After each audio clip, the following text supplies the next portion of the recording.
How would you recommend, or how do you expect the president to relate to Abe today? Well, I'm excited that he's meeting with him. I think he got a big step forward by talking to President Xi. America First seems to be more of, right today, more of a campaign. He's realizing he's got to have a relationship with China, going back to the one China policy, very significant. And Abe is a key partner for us, and we need to have that relationship. He shook him up tremendously. I talked to the head of the Bank of Japan in person in June, and they were shaken terribly by his comments on nuclear. We are nuclear partners. We don't want the Japanese to go back to becoming a nuclear nation. So we need their relationship with their automakers. I saw a report that they've employed close to 1.4 million American workers, if you look at their dealers and all their suppliers and everyone. So he needs those jobs, and we can't exclude them or go against them. So I think trade relationships, I hope he's going to start replacing TPP with a series of bilateral relationships with leading with Japan, and then going to Korea, South Korea, and all the other Japanese nations, all the other Asian nations.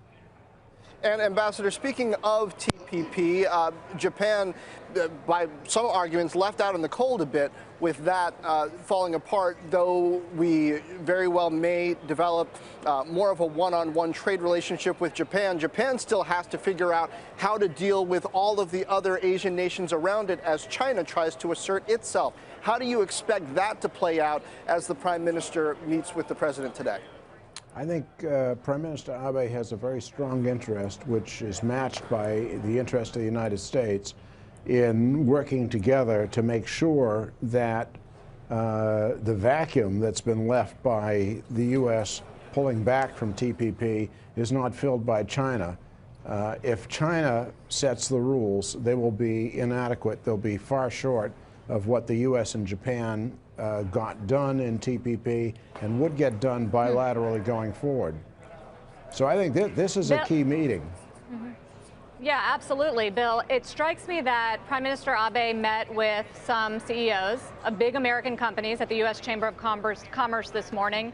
I mean, is this a new era where it's CEO diplomacy, where the CEOs can go directly to these leaders? Tim Cook is traveling around speaking with Theresa May. In the absence of that kind of relationship building from Washington, if we do see a president that stays true to his campaign promises and does take us into America first, can CEOs go the opposite way? I think they have to. I think they have no choice. Jeff Immelt said, you know, we make our own deals. Well, we'd rather have the U.S. doing it. I'd much rather see TPP go through. But I think the ambassador's right. China will move into that vacuum, and Abe is going to have a deal with China now and with South Korea. And so this is very worrisome that we see, if we really go America first, that we give the world leadership to the Chinese. Now, I don't want to see that happen. So I think Trump is realizing some of the reality. He's going to have to back off from this and go back to the. But yes, I think CEOs should go directly and forge their own relationship. I'm wondering if they can fill the void. So. If they can actually fill the void, Mr. Ambassador, what are your thoughts on that? They can't negotiate. They can't do anything environmental. They can't do anything on labor relations. I mean, they can just cut deals. That's all they can do. No government is really expert on what should be negotiated without consulting closely with the private sector. CEOs for major American companies, CEOs in Japan for major Japanese companies have to inform their government of where they can make some real strides, some real advances in having closer relationships, more trade, more jobs. And I think Abe is here to indicate how much Japan really already contributes to the U.S. economy, and going forward, how they can be really partners in creating more employment in both countries. Mr. Ambassador, we're waiting for some arrivals. We're on your screen. We might see the Prime Minister arrive in a few moments. Does Japan need to be defensive about QE? Do they need to continue to explain that it's a way to get to their inflation target and not an outright attempt to manipulate their currency? I think that's right. The Japanese economy has been caught in a deflationary spiral for quite some time. Lower economic growth than they should have, aging population. The quantitative easing is something they've had to do, just as the United States had to do it following the financial crisis, a couple of years back. So the yen has been depressed.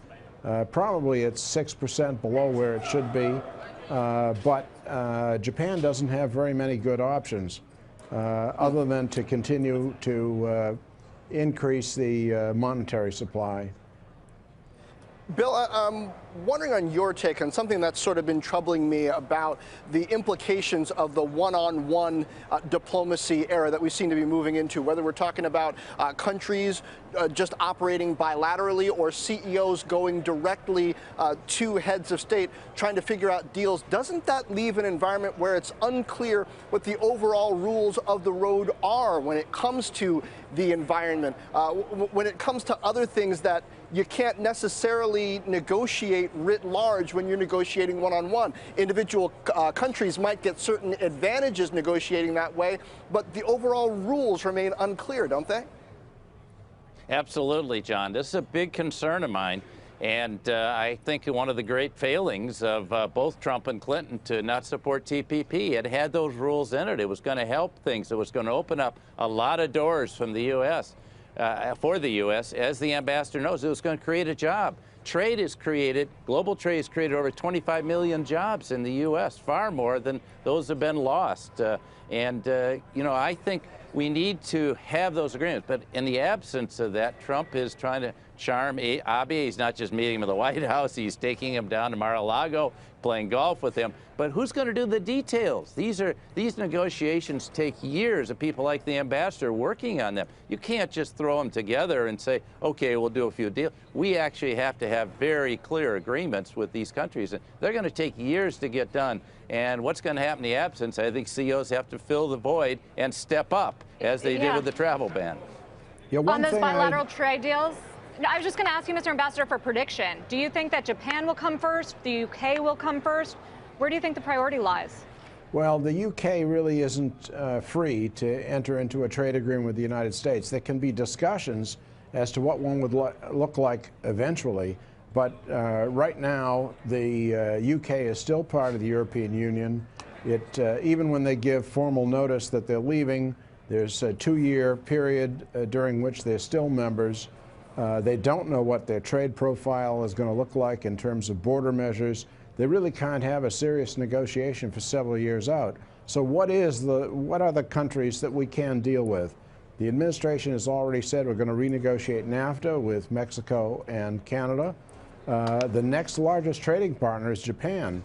And Japan and the United States are going to have to sit down and figure out how to have an agreement amongst themselves that other parties can join. Other countries like Korea, like the countries that were in TPP, like Indonesia, Malaysia, Thailand, a number of countries really want to see a better worldwide trading relationship, better rules, and the only way to get there is in Asia with a partnership with Japan. I think that that's the next step. And you mentioned that we don't have a series of trade negotiators, professional trade negotiators in place yet in the Trump administration. That's a high priority for the Congress to, for the Senate to act. We also need a Treasury Secretary. You'd get no argument from the White House on that one, Mr. Ambassador. Bill, thanks so much for kicking off the hour with us. Hey there, thanks for checking out CNBC on YouTube. Be sure to subscribe to stay up to date on all of the day's biggest stories. You can also click on any of the videos around me to watch the latest from CNBC. Thanks for watching.